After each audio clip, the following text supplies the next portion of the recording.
માટે પણ અહીંયા કોઈ હાલત નથી મળતું. આવી ત્યારે પરિસ્થિતિ છે. સફાઈ તો તમે જાણો છો કે ભુજમાં કેવી થઈ રહી છે. આવી જ રીતે પાણીનો પ્રશ્ન 4 થી 5 જગ્યાએ ગટરના પાણી આવી રહ્યા છે. વારંવાર અમે રજૂઆતો કરીએ છીએ. અનેક જગ્યાએ લાઈનો તૂટેલી છે. એક જ વાત છે, અમારી પાસે સ્ટાફ નથી. તો આ સ્ટાફની મંજૂરી કોણે અમને આ વિપક્ષને આપવી પડશે. ઉપરથી મંજૂરી ન મળતી હોય તો આપણે ઠરાવ કરી ગમે તે માણસો રાખી અને આ દરરોજના આપણા સામાન્ય પ્રશ્નો છે.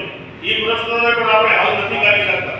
ખરેખર જે નગરપાલિકાની ફરજમાં આવે કે પાણી, ગટર અને સફાઈ, આ 3 વસ્તુમાં જો આપણે નિષ્ફળ હોઈએ તો ખરેખર આ બાજુઓની આજે આમાં શું હોય ખરેખર મેન્ટેનન્સનો ખર્ચ જોઈ લે 10 લાખ જેવા 3 મહિનામાં મેન્ટેનન્સનો ખર્ચ માનવનો આવતો હોય.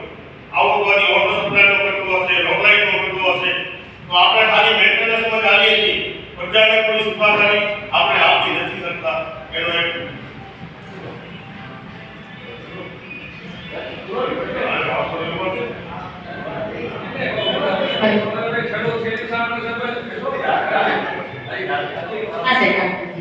તમે ખબર નથી કાઢવા આપણે સાથે જતા સાયકલ સાથે જતા આપણે જોવા ગયા ત્યારે પણ સ્થળ ઉપર જ મુલાકાત લઈને આપણે ત્યારે પણ કરાવી દીધું અને હજી પણ સૂચના આપીએ છીએ કે કામ થઈ જાય.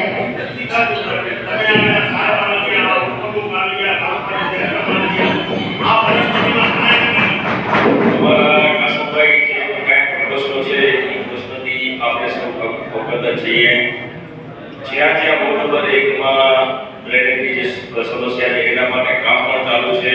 આપણે હમણાં થોડા દિવસો અગાઉ આપણે મીટિંગ પણ ડ્રેનેજ માટે બોલાવી હતી કે અમૃતના એના જે કામો હતા એ કોન્ટ્રાક્ટરોને સૂચના પણ આપવામાં આવી છે.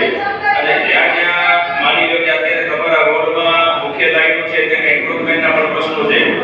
તમે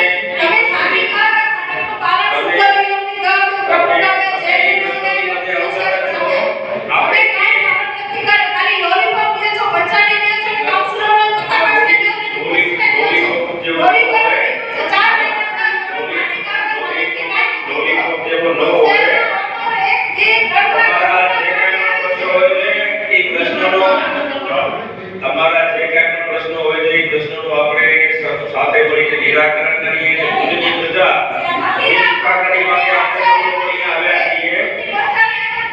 આપણે સુખાકારી માટે આવ્યા છીએ.